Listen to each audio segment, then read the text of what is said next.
Tetapi puprasenna kaira maraguna bahong emang jatena macena katabang kusalang bahong ki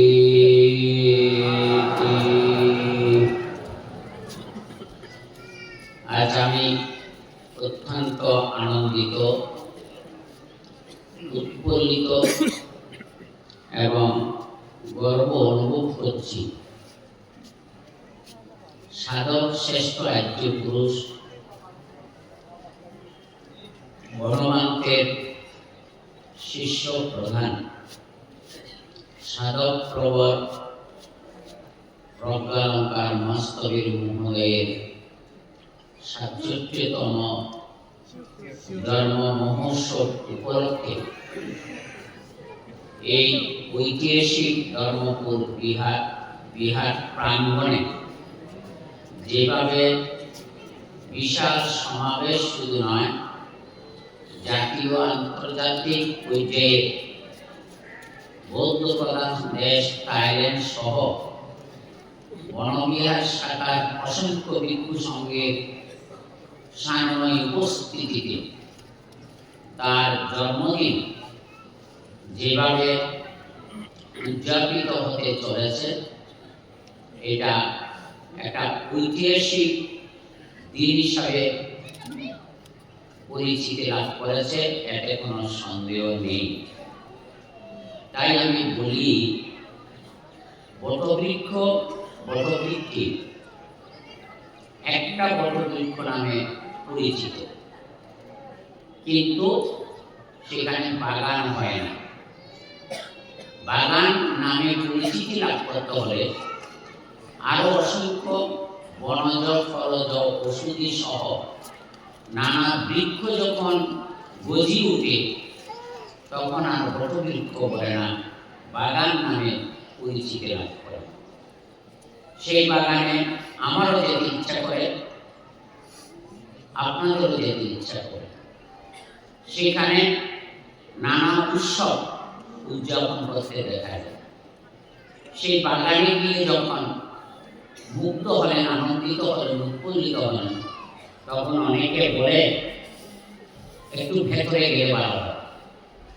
ভেতরে গেলে যখন একটা বিশাল বটবৃক্ষ সবাই দেখতে পেলেন, সবাই আনন্দ করে বলে একটু ফটো উঠতে ভালো হয়, এটা স্মৃতিবহ হয়ে থাকবে। এই সবাই চতুর্দিকে দাঁড়িয়ে খাওয়া দাওয়া করলে খুবই আনন্দিত হওয়া যাবে।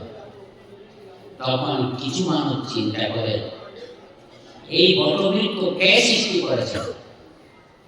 যদিও বটবৃক্ষের শরীরের মধ্যে লিপি নেই, নাম পূজিত নেই, তবু যিনি গোপন করে গেছেন তার অতীতের কথা স্মরণে এসে যায়। আমাদের মহা বটবৃক্ষ সাধক শ্রেষ্ঠ আর্য পুরুষ বনমান্তে, সেই বটবৃক্ষ হিসাবে বাংলার উর্বর ভূমি অতিক্রম করে বিশ্বের মধ্যে তার স্মৃতিধন্য বনবিহার প্রতিষ্ঠিত হয়ে সেই বনমান্তের প্রতি শ্রদ্ধা, পূজা, সম্মান জানানোর ক্ষেত্রে জাতি ধর্ম নির্বিশেষে যে ভূমিকা পালন করে চলেছে, এটা আমাদের জন্য অনন্য প্রাপ্তি বললেও অত্যুক্তি হয় না।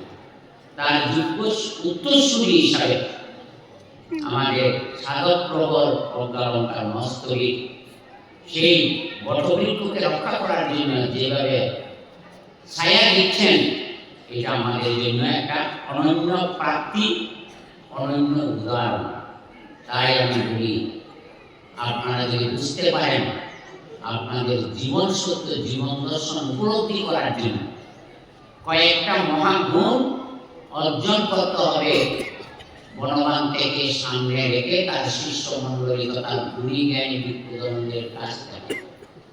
প্রথম গুণটা কি? ফ্রেশ মাইন্ড, পরিষ্কার মনের মানুষ চাই। আমি একজন সুন্দর মানুষ চাই, যার মন সুন্দর হয়।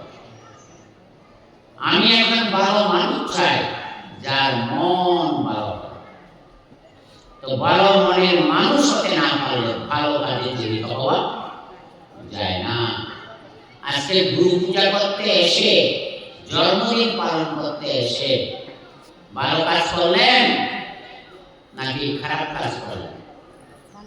ভালোর সঙ্গে সহবাস ভালো মানুষ হয়, সৎসঙ্গে সহবাস, অসৎ সঙ্গে সর্বনাশ। আজকে জীবন সর্বনাশ করতে আমরা আসিনি, সর্বনাশের পর অন্বেষণ করছি। শুভ লক্ষণ নাকি অশুভ লক্ষণ? আনন্দের বার্তা নাকি আনন্দের বার্তা নয়? ভাগ্যবানের লক্ষণ নাকি ভাগ্যবানের লক্ষণ নয়? পুণ্যবান পুণ্যবতী হওয়ার লক্ষণ নাকি পুণ্যবতী না হওয়ার লক্ষণ? তাহলে পুণ্যপুরুষের সান্নিধ্যে গেলে পরস্পরের সংস্পর্শে লোক যেমন স্বর্ণে পরিণত হয়, তদ্রূপ আত্মজ্ঞানী মুক্ত চরিত্র বুদ্ধপুত্রের সান্নিধ্যে গেলে বুদ্ধ জ্ঞানী জ্ঞানী হয়ে জীবন দুঃখের অবসান ঘটানোর রাস্তা খুঁজে পাব। তাই আত্মশুদ্ধি, আত্মদর্শন, নো দাইসের আত্মানাং বৃদ্ধি, আত্মদীপ ধর্মদীপ প্রজ্বলিত করুন। ধর্মদীপ যিনি জ্বালাতে পেরেছেন তিনি ধার্মিক হয়, পুণ্যবান এবং পুণ্যবতী হয়। তো যিনি আত্মদর্শন করে তিনি আত্ম উপলব্ধি করতে পারে, আমি এতটুকু অর্জন করতে পেরেছি, আমি এতটুকু অর্জনের জন্য চেষ্টা প্রচেষ্টা চালিয়েছি। পরিশ্রমে ধন আনে পুণ্য আনে সুখ, আলস্যে দরিদ্র আনে পাপে আনে দুঃখ। আমরা কেউ আজকে এই সমাবেশে ফাঁকি নয়, আমরা পুণ্যের পরশে আমরা অভিষিক্ত হতে পেরেছি। তাই ধর্মের অমৃত রস পান করলে আত্ম উপলব্ধির মাধ্যমে সম্যক জ্ঞান হয়। যথাভূত জ্ঞান দর্শন, যথাযথ জ্ঞান ছাড়া নিজের জীবন দর্শন, জীবন উপলব্ধি, জীবন মুক্তির পথ লাভ করতে পারে না। তাই জাগতিক দুঃখের মধ্যে আমরা আছি, আধ্যাত্মিক দুঃখে আমরা জড়িয়ে গেছি। তাহলে যিনি সম্যক জ্ঞানী তিনি জাগতিক দুঃখকে পরাভূত করে, মানসিক দুঃখকে যখন পরাভূত করে তিনি বিমুক্তি সুখ লাভ করতে সক্ষম হয়। বিমানী উপসর্গ, মুক্তিমানী আত্মযোগী। আত্মযোগীর পথ উন্মুক্ত যিনি করতে পেরেছেন, বীজকে সিদ্ধ করলে যেমন সিদ্ধযুক্ত বীজ উপজাতযুক্ত ক্ষেত্রে বপিত হলেও সে অঙ্কুরিত হবে না।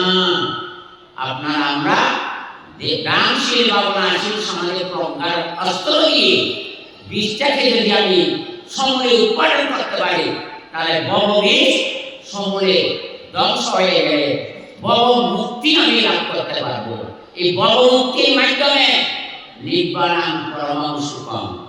নির্বাণ করলে পাওয়া যায় না, প্রার্থনা দ্বারায়ও হয় না, কামনার দ্বারায়ও নির্বাণ সুখ হয় না। অনুধ্যান অনুশীলনের মধ্যে দিয়ে অনুভূতি যদি জাগাতে পারেন, বোধ এবং বুদ্ধি উন্মেষ করলেই আপনি নির্বাণ সুখে সুখী হতে পারেন। তাই আমি আমার কথা না বাড়িয়ে যে 7টা শব্দের কথা বললাম সেগুলি সদা সর্বদা মনে রাখার চেষ্টা করবেন। সন্ধ্যা সকালে দুপুরের সময় পেরে গভীর রাত্রে উষালগ্নে উঠে এই 7টা জিনিস যদি মনের মধ্যে জাগরিত করে ধ্যানস্থ হন, তখন দেখবেন কালো মেঘ সরে যাবে, সূর্যের জ্ঞান আলো যখন উদ্ভাসিত হবে তখন নিজেকে নিজে বুঝতে পারবেন আমি বড় দুঃখ এ অবসান হইতে মৃত্যুঞ্জয়ী হতে সক্ষম হচ্ছি। প্রজ্ঞালঙ্কার মস্তবীর সহ আরো আমাদের পরম শ্রদ্ধেয় পরমান্তে এসেছেন এবং থাইল্যান্ড থেকে যে প্রতিনিধিগণ এসেছেন, আমি তাদের আগমনকে বাংলাদেশি বৌদ্ধদের পক্ষ থেকে 3 পার্বত্য জেলা তথা বনবিহারের পক্ষ থেকে তাদের আগমনকে স্বাগত জানাই, অভিনন্দিত জানাই। কেননা সমন্বয় না থাকলে, বোঝাপড়া না থাকলে, পরিকল্পনাবিহীন কোন জাতি ওই মাঝিবিহীন তরির মতো হয়ে যায়। মাঝির মতো যদি মাঝি থাকে তাহলে যতই উতাল সমুদ্র তরঙ্গ উদ্বেলিত হোক না কেন, আমি নৌকাতে আছি, নৌকাতে থাকবো।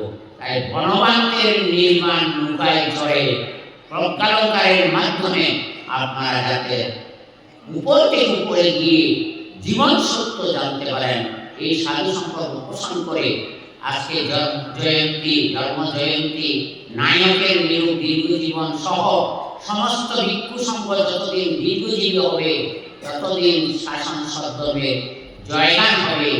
ভক্ত প্রাণ অনুরাগীরা তাদের আদর্শের উত্তরসূরি হয়ে তাদের জীবনকে যাতে সুষমমণ্ডিত করতে পারে।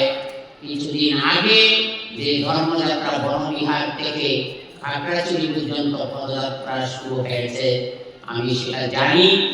যারা এখানে অংশগ্রহণ করেছেন, যারা তাদেরকে পিণ্ডদান আদি দিয়ে গুরু পূজা করে যে আশীর্বাদ পেয়েছেন, এই আশীর্বাদের প্রভাবে আপনাদের জয় হোক, সাফল্যমণ্ডিত হোক এবং ঐতিহাসিক পুণ্যতীর্থ বিশ্বশান্তি পেগোড়া সহ সমস্ত বনবিহার শাখা সহ বাংলাদেশের পুণ্যতীর্থ নতুন আলোকে দীপ্তিমান হয়ে আপনাদের স্মৃতিকে অক্ষয় রাখুক, এই প্রত্যাশা রেখে অন্তরের গভীর শ্রদ্ধা জানিয়ে আমার সংক্ষিপ্ত দেশনা এখানে শেষ করলাম। জগতের সকল প্রাণী শুধু